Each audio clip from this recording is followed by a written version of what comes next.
आज हमने आपके लिए तैयार की है बहुत ही आसान तरीके से बर्फी। इस बर्फी को बनाने में हमें सिर्फ 10 से 15 मिनट लगे हैं और ये जबरदस्ती मिठाई हमारी तैयार हो गई है। आप देख सकते हैं इसका टेक्सचर बहुत ही सॉफ्ट बर्फी तैयार है। और इसकी रेसिपी अगर आप पूरी देखेंगे तो आपको पता चल जाएगा कि ये कितनी आसान तरीके से तैयार की गई है। तो वीडियो को पूरा देखिए और जरूर बनाइए ये मजेदार सी बर्फी। कढ़ाई में आधा कप घी ऐड करेंगे। मीडियम लो फ्लेम पर हम घी को गर्म कर लेंगे। मीडियम लो फ्लेम पर हमने घी को मेल्ट कर लिया है, बहुत ज्यादा गर्म नहीं करेंगे घी को। 1 कप हम इसमें मैदा ऐड कर देंगे। मैदे को हम घी में डालकर अच्छी तरह मिक्स करेंगे। अब हल्की आंच पे हम इसे 10 से 15 मिनट भूनेंगे।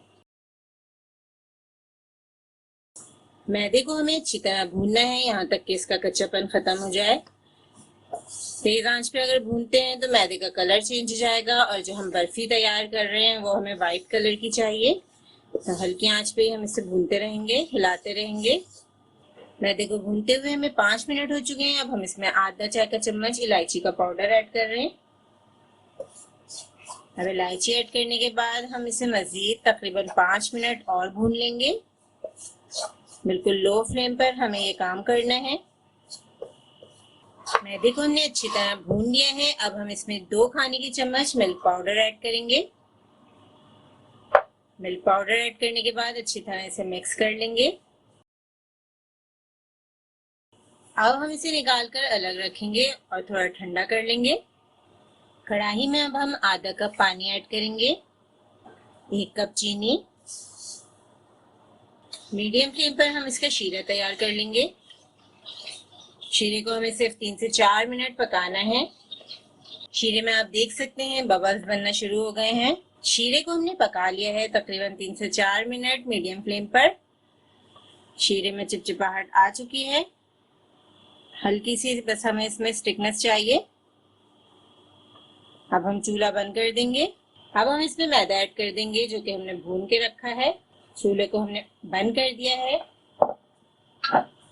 अब अच्छी तरीके से हम इसे मिक्स करेंगे। मिक्सचर को हमने अच्छी तरह मिक्स कर लिया है। अब हम इसे ग्रीस की हुई ट्रे में सेट करेंगे। ट्रे में हमने हल्का सा ऑयल लगाकर बेकिंग पेपर लगा दिया है। अब हम इस मिक्सचर को जल्दी जल्दी से इसमें सेट कर देंगे। अच्छी तरह हम इसे फैला देंगे। आप चाहें तो इसमें बादाम पिस्ता जो भी आपको पसंद हो वो आप लगा सकते हैं। चमचे में हल्का सा घी लगा के हम इसे प्रेस कर देंगे। बहुत ही आसान तरीके से हमने ये बर्फी तैयार की है। आप देख सकते हैं कितने मिनटों में ये बर्फी तैयार हो रही है। अब हम इसको सेट कर देंगे। चमचे में हल्का सा हमने बस घी लगा दिया था। ये देखें कितनी अच्छी शेप में आ गई है ये। अब हम डिश को 1 घंटे के लिए किचन काउंटर पे ही छोड़ देंगे। और अगर आपको ज्यादा जल्दी है तो आप इसे आधे घंटे के लिए फ्रिज में रख दें, ये जल्दी से सेट हो जाएगी। 1 घंटा हो चुका है, बर्फी अच्छे से सेट हो गई है। अब हम इसे कट कर लेते हैं। बटर पेपर लगाने से बहुत आसानी से निकल जाती है बर्फी।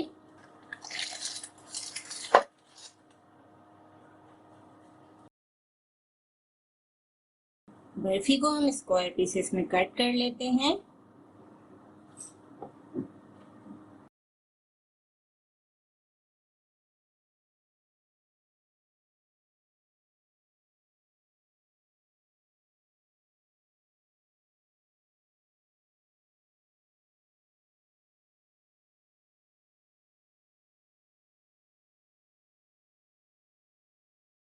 कस्टर्ड की इस रेसिपी को हमने बहुत आसान तरीके से आपके लिए तैयार किया है। जब आप ये मजेदार सा ब्रेड कस्टर्ड बनाएंगे तो लवे शीरी और ट्राइफल को भूल जाएंगे क्योंकि ये बनाना बहुत ही आसान है और आप आसानी के साथ किसी भी दावत में बना सकते हैं। ब्रेड स्लाइसेस के कॉर्नर कट कर लेंगे।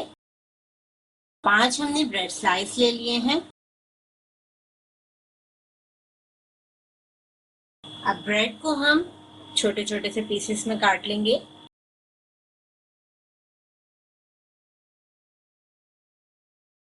ब्रेड के हमने छोटे छोटे से पीसेस काट लिए हैं। आप जब भी ब्रेड की कोई चीज बनाएं जिसमें आपको ब्रेड फ्राई करनी है तो कभी भी फ्रेश ब्रेड यूज ना करें बल्कि 1 से 2 दिन पुरानी फ्रिज में रखी हुई ब्रेड इस्तेमाल करें।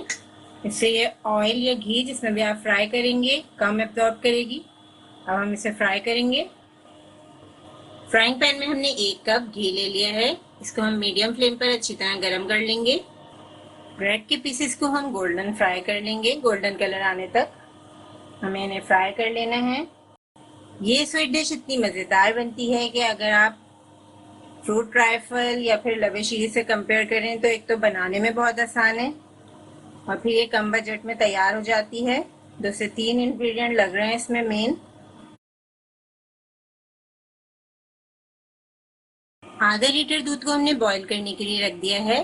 दूध बॉईल हो रहा है। अब हम इसमें 4 खाने की चम्मच चीनी ऐड करेंगे। 2 खाने की चम्मच बिल्कुल लेवल करके हमने वनीला कस्टर्ड ले लिया है। इसको हमने थोड़े से दूध में घोल लिया है। वनीला कस्टर्ड शामिल करेंगे। जल्दी जल्दी चमचा चला लेंगे ताकि इसमें कोई लम्स ना बने। 3 से 4 मिनट हमें इसे पकाना है। कस्टर्ड को हमने पका लिया है 3 से 4 मिनट। आप देख सकते हैं बहुत ज़्यादा गाढ़ा नहीं करना हमें कस्टर्ड को। अब हम इसे चूल्हे से उतार लेंगे। सर्विंग डिश में अब हम ब्रेड के पीसेस को अरेंज कर लेंगे। कस्टर्ड को हमने थोड़ा सा मिक्स करके ठंडा कर लिया है। लकड़ी के चमचे से ही हम कस्टर्ड को मिक्स कर रहे हैं क्योंकि अगर हम स्टील का चमचा इस्तेमाल करेंगे तो कस्टर्ड पतला होना शुरू हो जाएगा। कस्टर्ड रूम टेम्परेचर पे आ चुका है। अब हम इसमें क्रीम ऐड कर देते हैं। 2 टेबल स्पून के बराबर हम इसमें क्रीम ऐड कर देंगे। अच्छी तरह मिक्स करेंगे। कस्टर्ड को हमने डिश में सेट कर लिया है। अब हम इसे डेकोरेट करेंगे। डेकोरेट करने के लिए आप अपनी पसंद की चीज़ ले सकते हैं। हम थोड़े से नट्स डाल देते हैं। फ्राई किए हुए ब्रेड के पीसेस रख देंगे। थोड़े से हमने बचा के रखे हैं।